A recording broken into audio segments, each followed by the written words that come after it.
All right, let me say something that sounds simple, but it took me years to learn. People don't usually steal your time. Most of the time, you just hand it over little by little. And it's not in one big decision, it's in small ones. It's fine, I'll just answer. It's, oh, it's okay, I'll just keep going. Or let me just fix it so we don't lose momentum. Or I'll do it tonight, it will be quick. And then you look up and you're like, why do I feel like I do not have a life? Why do I feel like I cannot breathe? Why do I feel like I'm always behind? And that's what this video is about, because for me, as a Black woman, as an immigrant woman, as a service provider, reclaiming my time wasn't just a time management thing. It was self love. It was me finally saying, listen, my time is not community resource. And if you're building a business right now and you feel like you're always working, always reacting, always fixing, I want you to stay with me, because I'm going to tell you what I noticed about my own patterns, not in a let me teach you way, more like if we were sitting on the couch and I was telling you the truth, this is what I would say. Funny, I was just at the gym and I was sitting on the couch talking to a dear friend. I feel like Black women and Black immigrant women, we get hit with this in a specific way because we are raised to be capable. We are raised to be dependable. We are raised to be helpful. We are raised to be the one who can handle it. It may sound like a compliment until you realize that you've been trained to treat your own time like it's flexible. So when someone else is stressed, you respond. When someone else is behind, you compensate. When someone else disappears, you keep the whole engine alive. You keep the thing alive. And you don't even call it overworking. You call it being responsible. But over time, that responsible thing, it starts costing you your life. It starts costing you your rest.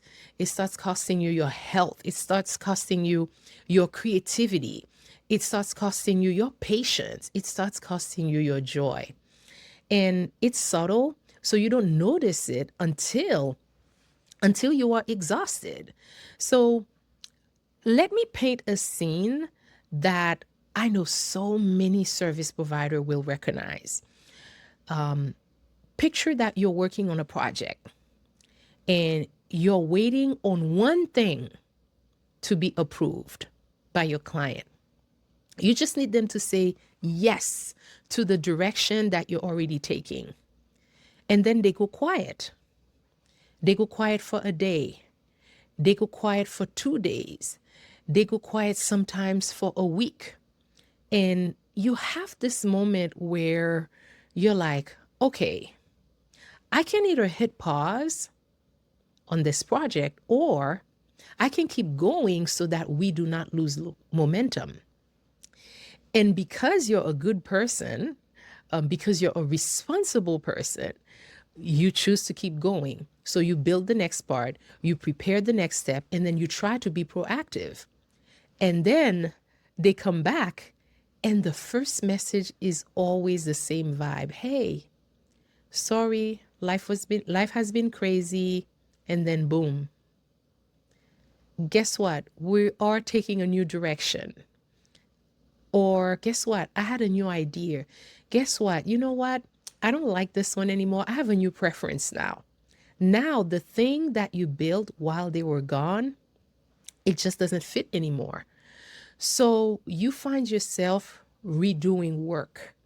And then the part that really takes your time is that while you are redoing the work, now there's a sense of urgency added to it. The work that you're redoing is urgent.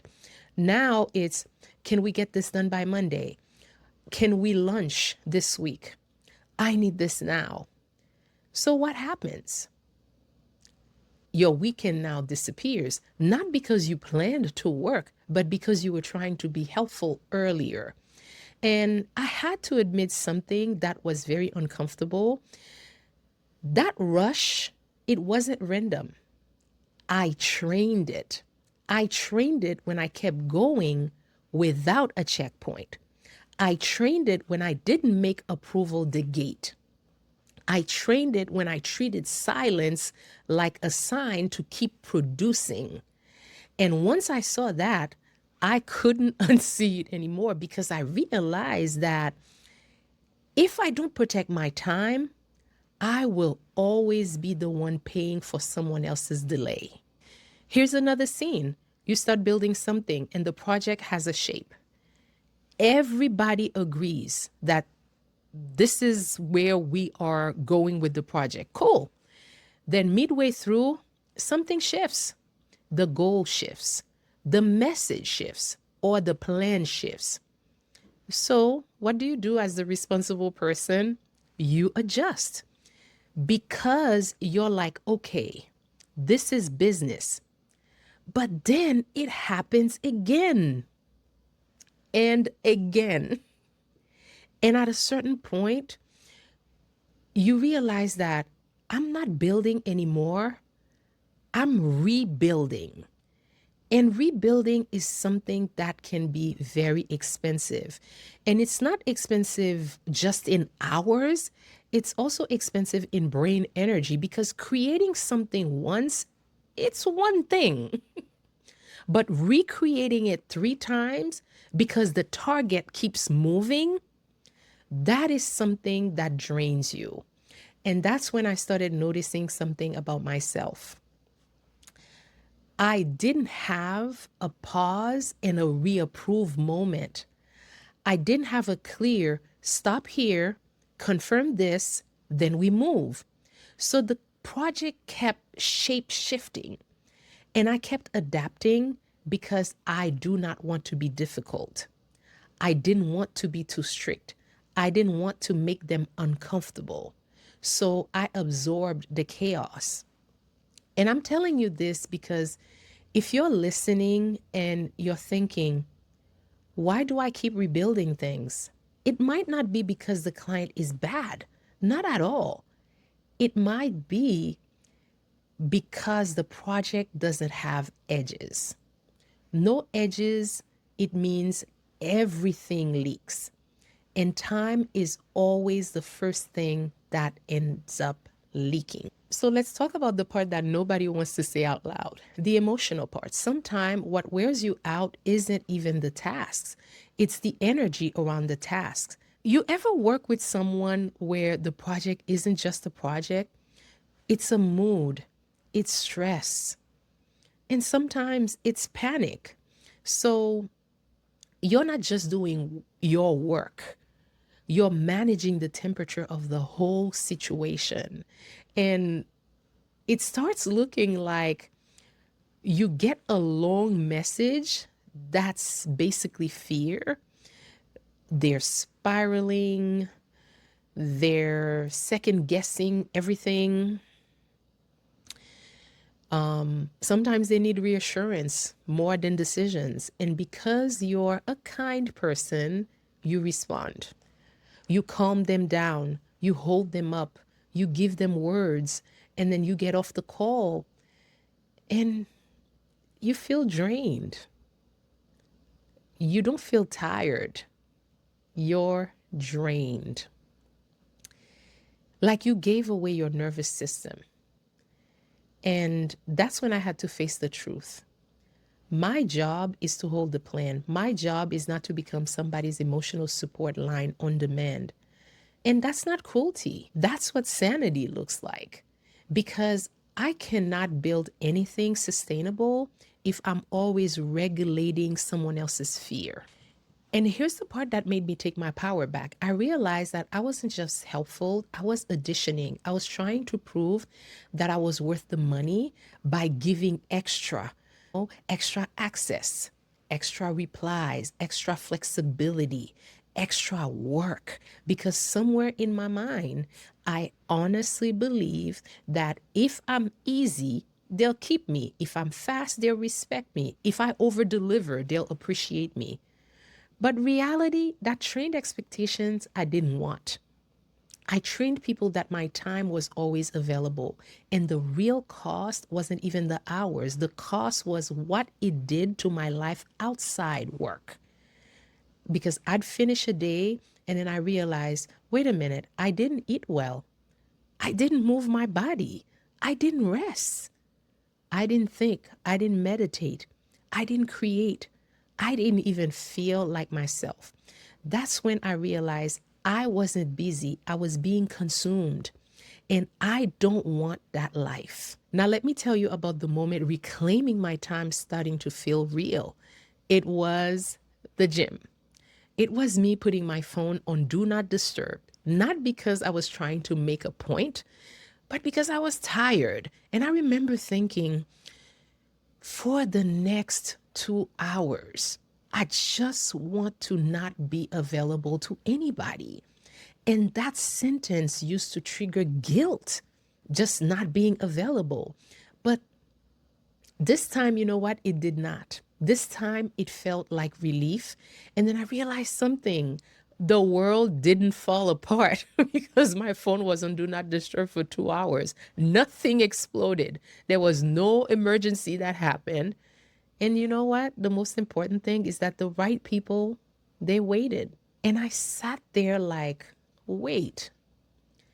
So the urgency that I was responding to all those years, a lot of it was optional. A lot of it was trained, and a lot of it was me assuming that I had to respond right away. So the gym for me became more than fitness. It became proof that my time belongs to me. It became proof that I am allowed to be unavailable. It became proof that self-love, it's not just a feeling. And you know what? Sometimes self-love is, I'll respond tomorrow. Self-love sometimes is, we'll continue when you approve. Or that change needs a new invoice. Self-love sometimes is, we're not rushing because you disappeared. And I know that sounds strict, but what it really is, it is me choosing peace. So after that, I just started moving differently. Not with a long list, but just a few decisions that protected my time. Decisions like, if we don't have approval, we're pausing the project. If you go quiet, I'm not going to keep building and guessing. We'll pause. Or if you want to change direction after we already build, then that's going to be paid work. And most importantly, I stopped replying at night, not to be petty, but because family time was now on my priority list, because I want my evenings back. And that's when things got lighter, because once you stop being available for everything, your business starts to feel like yours again. And my calendar, it stopped feeling like it was a rescue mission. I know I say that a lot, but trust me, if you were in my shoes, you would see that I was always rescuing something. And that was a false emergency that I created, that I trained. So when I say reclaiming your time is a radical act of self-love, I mean it. Because for Black women and Black immigrant women, being unavailable can feel like you're doing something wrong. But you're not doing something wrong. You're doing something grown. You're doing something healing.